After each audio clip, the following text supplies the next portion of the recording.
നീ കൃഷ്ണടുത്ത് പൈസ തിരിച്ചു ചോദിച്ചാ? ഇപ്പൊ തരാന്ന് പറഞ്ഞ് വാങ്ങിച്ചോണ്ട് പോയ പൈസയാണ്. മാസം എത്രയായി എന്നും പറഞ്ഞാൽ പാവത്തിന്റെ അടുത്ത് നിന്നാണോ പൈസ തിരിച്ചു ചോദിക്കേണ്ടത്? എടാ കെട്ടിച്ചു വിട്ടെന്ന് പറഞ്ഞാൽ അവള് നിന്റെ അനിയത്തി അല്ലാതാവോ? എന്തായാലും അളിയന് പൈസ ഒന്നും ഇടണ്ടല്ലോ അല്ലേ? അതിന്റെ ആവശ്യമൊന്നുമില്ല, അതൊക്കെ അമ്മ പറഞ്ഞ് ശരിയാക്കിയോളൂ. അപ്പൊ പിന്നെ ആ കാശ് ലാഭമായല്ലോ. ചേട്ടാ ഇതിപ്പോൾ കുറേ ആയില്ലേ? ഈ കടമെല്ലാം കൂടി തലയിൽ എടുത്തു വെച്ചാൽ അമ്മ കൃഷ്ണയുടെ കണ്ണീരിന് മുന്നിൽ വീഴുന്നത് സ്വാഭാവികം, എപ്പോഴും ഉള്ളതാണ്. പക്ഷെ ചേട്ടാ ഈ കടമെല്ലാം കൂടി എന്ത് ചെയ്യും?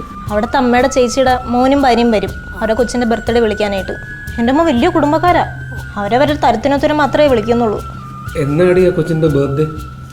അടുത്ത ആഴ്ച. പിന്നെ അമ്മ പോകുമ്പോൾ കാര്യമായിട്ട് എന്തെങ്കിലും കൊടുക്കണം, സ്വർണ്ണമോ മറ്റോ. സ്വർണ്ണമൊക്കെ കൊടുക്കണോ?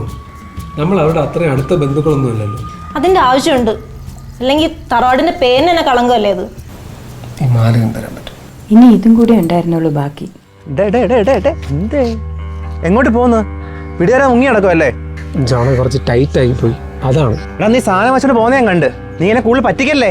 അയ്യോ ജോണെ, അത് ഞാൻ കുറച്ച് അത്യാവശ്യം വീട്ടു സാധനങ്ങൾ വാങ്ങിച്ചതാണ്. ഒന്ന് പോയടാ, അവനും പെണ്ണുമ്പളേക്ക് തിന്ന് അർമാദിക്ക് എന്റെ പണം. ജോണെ കുറച്ച് സമയം കൂടെ വേണം, ഞാൻ മൊത്തമായിട്ട് അടച്ചു തീർക്കാം പ്ലീസ്. ഞാൻ നോക്കട്ടാ.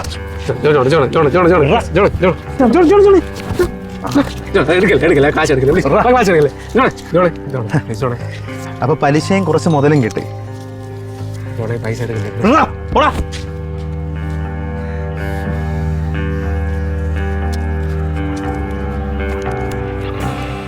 ജോണെ ഞാൻ സെറ്റിൽ ചെയ്യാം, അത് കൊണ്ടുപോകല്ലേ? പോടാ. കണ്ണീരിനറിയാലോ, അതായിരുന്നു എൻ്റെ കയ്യിലുണ്ടായിരുന്ന അവസാന തരിപ്പൊന്ന്. ഇപ്പതാ അച്ഛനെ ബോധിപ്പിക്കാൻ ഒരു മുക്ക് കണ്ടു കിട്ടുകൊണ്ടാണ് നടക്കുന്നത്. അറിയാഞ്ഞിട്ടല്ലേ ബിനി, പിടിച്ചു വാങ്ങിച്ചുകൊണ്ട് പോയതോ? ഞാൻ എന്ത് ചെയ്യാനാ? അങ്ങനെ അതും പോയി. ഇനി എൻ്റെ കയ്യിൽ ബാക്കിയൊന്നുമില്ല. ഇനി സഹായം ചോദിച്ചു വരില്ലല്ലോ. കറക്റ്റായിട്ട് അയാളുടെ മുമ്പിൽ തന്നെ പോയി എങ്ങനെ പെടാൻ തോന്നിയുണ്ട്. ഇനി വിഷമിക്കണ്ട, പോയത് പോയി. അയാളുടെ ഒരു കടം നമുക്ക് കുറഞ്ഞു കിട്ടിയില്ലേ, അങ്ങനെ വിചാരിച്ചാ പോരെ? അപ്പോൾ ബർത്ത്ഡേക്ക് വല്ല കളിപ്പാട്ടവും വാങ്ങിച്ചു കൊടുക്കാം. കൃഷ്ണയുടെ മോക്കെ ചേട്ടൻ വാങ്ങിച്ച ആ ഗിഫ്റ്റില്ലേ, അതിവിടെ ഇരിപ്പുണ്ട്, നമുക്ക് അത് കൊടുക്കാം. പിന്നെ അവളുടെ ഭർത്താവിൻ്റെ ബന്ധുവിൻ്റെ കുഞ്ഞിൻ്റെ അല്ലേ, ആ കുഞ്ഞിന് കൊടുക്കുന്നതിനേക്കാളും നമ്മുടെ ഒരു ബാധ്യത ഒഴിവായില്ലേ, അങ്ങനെ വിചാരിച്ചാൽ മതി. കിട്ടില്ലെന്ന് വിചാരിച്ച പൈസയാണ്, പക്ഷെ അവൻ്റെ പൈസ ഉണ്ടായിരുന്നു. കറക്റ്റ് സമയത്ത് നിങ്ങൾ പറഞ്ഞുകൊണ്ട് ഞാൻ ചെന്നു, പൈസ കിട്ടി. അതിൻ്റെ നന്ദി പറയാൻ വേണ്ടി വന്നതാ. കള്ളൻ എന്ന് പറയാൻ മഹാകള്ളൻ.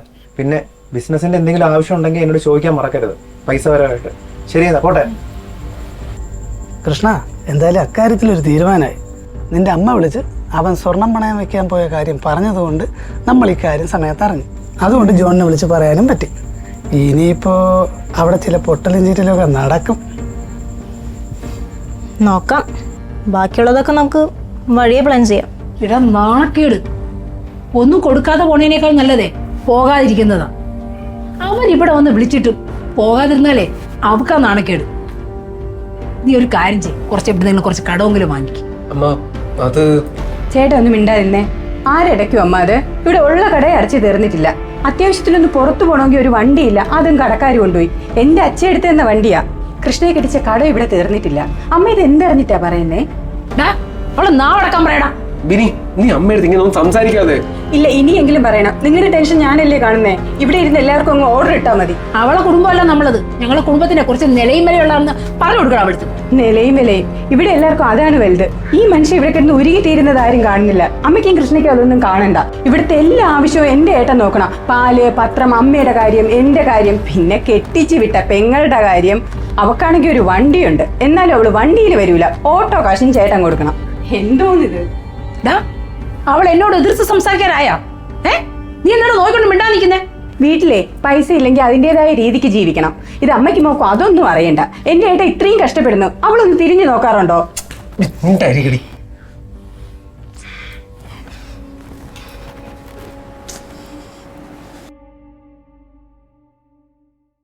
നീ അമ്മയോട് അന്നേ പറഞ്ഞല്ലേ അവള് തലേ കയറി നിരങ്ങുന്നു. ഇപ്പൊ എന്തായി?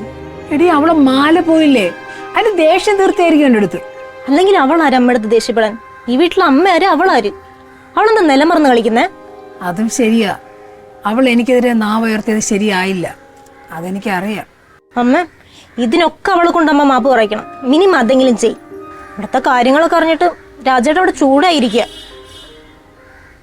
അമ്മ ഇങ്ങനെ പട്ടിണി കിടന്നുകൊണ്ട് എന്ത് പരിഹാരം ഉണ്ടാവാനാ? ചുമ്മാ ആരോഗ്യം പോകും, അല്ലാതെ വേറെ ഒന്നും നടക്കാൻ പോകുന്നില്ല. അമ്മ വന്ന് വല്ലതും കഴിക്ക്. ഇവൾ എന്നോട് മാപ്പ് പറയാതെ ഈ വീട്ടിൽ നിന്ന് ഒരു ജലപാനം പോലും ഞാൻ കഴിക്കില്ല.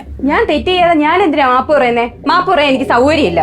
നിനക്ക് മാപ്പ് പറയാൻ സൗകര്യം ഇല്ലെങ്കിലേ എനിക്കെതിരെ സംസാരിക്കുന്ന ആരായിരുന്നാലും ഈ വീട്ടിൽ താമസിക്കാൻ പറ്റില്ല. ഇപ്പൊ ഇറങ്ങിക്കോണം എന്റെ വീട്ടിൽ നിന്ന്. ഇതേ എന്റെ വീടാ. എന്റെ മരണശേഷം ആർക്ക് കൊടുക്കണമെന്ന് ഞാൻ തീരുമാനിക്കും. അതും പറമ്പ് കൊടുത്തതുപോലെ അവൾക്കായിരിക്കും. ഞാൻ പോവുക. ഏട്ടൻ ഇനിയെങ്കിലും ജീവിക്കണമെന്ന് തോന്നുകയാണെങ്കിൽ എന്റെ കൂടെ വാ. അവിടെ ഉണ്ട് ഒരു അച്ഛനും അമ്മയും ചേട്ടനും. ഇതുപോലെ ആരെയും പിഴിഞ്ഞല്ല അവർ ജീവിക്കുന്നത്. പോടാ വാലാട്ടി, കൂടെ ഇറങ്ങിപ്പോ. പോയാ തിരിച്ച് ഈ വീട്ടിന്റെ പടി നീ ചവിട്ടേരും. ഒരു തരി മണ്ണ് പോലും നിനക്ക് ഞാൻ തരൂല. പോ. അമ്മ, ഒന്നും പ്രതീക്ഷിച്ചല്ല ഇത്രയും നാൾ ഞാൻ നിങ്ങളെ നോക്കിയത്. ഞങ്ങൾ പോവുക.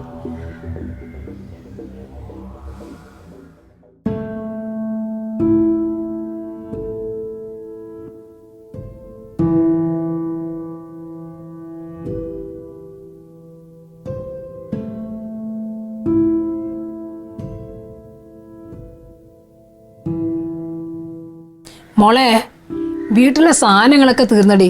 അമ്മയ്ക്ക് കുറച്ച് സാധനങ്ങൾ വേണമായിരുന്നു. നീ വാങ്ങിച്ചോണ്ട് വരുമോ? അമ്മ, പിള്ളേരുടെ സ്കൂൾ വരെ ഒന്ന് പോകണമായിരുന്നു. പിന്നെ ഏട്ടനും ഇല്ല ഇവിടെ. എല്ലാം ഞാൻ തന്നെ നോക്കണ്ടേ? പറ്റുമ്പോ മതി. അമ്മയ്ക്ക് നടക്കാനൊട്ടും വയ്യ. അതാ ഞാൻ അപ്പുറത്തെ വീട്ടിൽ ആ കൊച്ചിനെ കൊണ്ട് പൈസ അയപ്പിക്കാം. ആണോ? എങ്കിൽ ഞാൻ എൻ്റെ സാധനങ്ങൾ വാങ്ങിക്കണ കൂട്ടത്തിൽ അമ്മയ്ക്കും സാധനങ്ങൾ വാങ്ങിച്ചോണ്ട് വരാം. കാശ് അയക്കണേ. ആ ശരി മോളെ.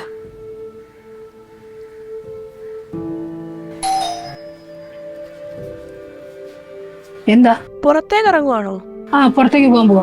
അതെ, കറണ്ട് ബില്ല് അടയ്ക്കാഞ്ഞിട്ടേ ഞങ്ങൾ ഫ്യൂസ് ഊരുവാണേ. അവിടെ വന്ന് പൈസ അടച്ചാ തിരിച്ചു വന്ന് കുത്താം. അയ്യോ,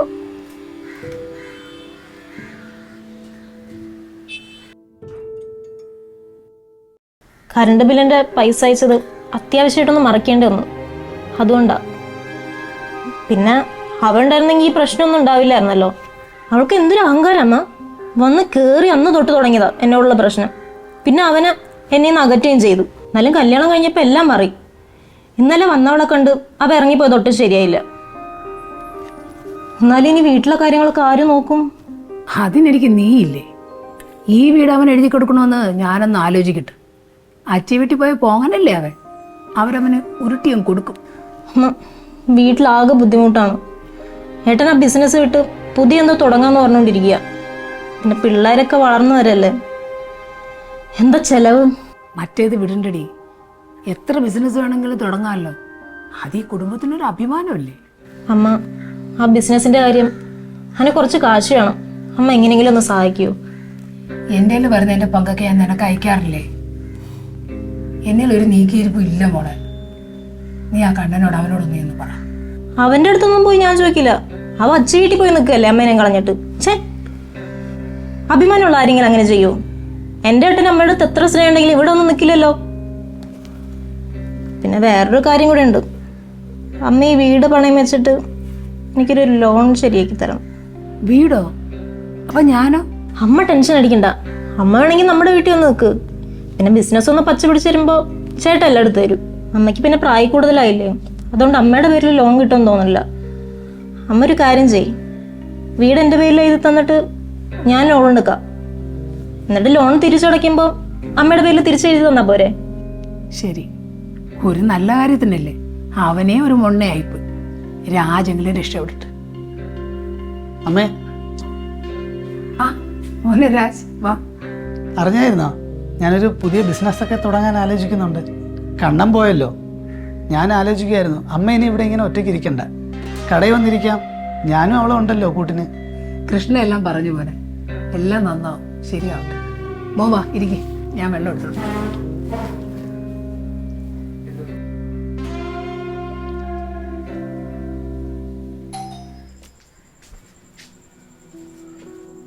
അമ്മയോ?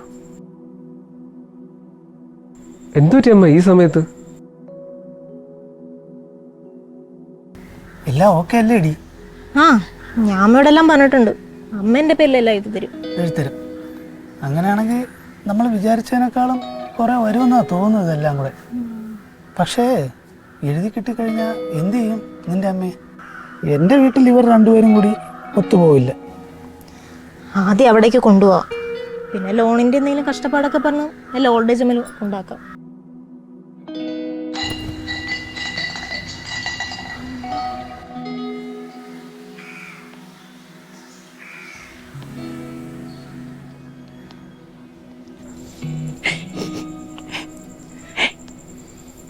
പോട്ടമ്മ,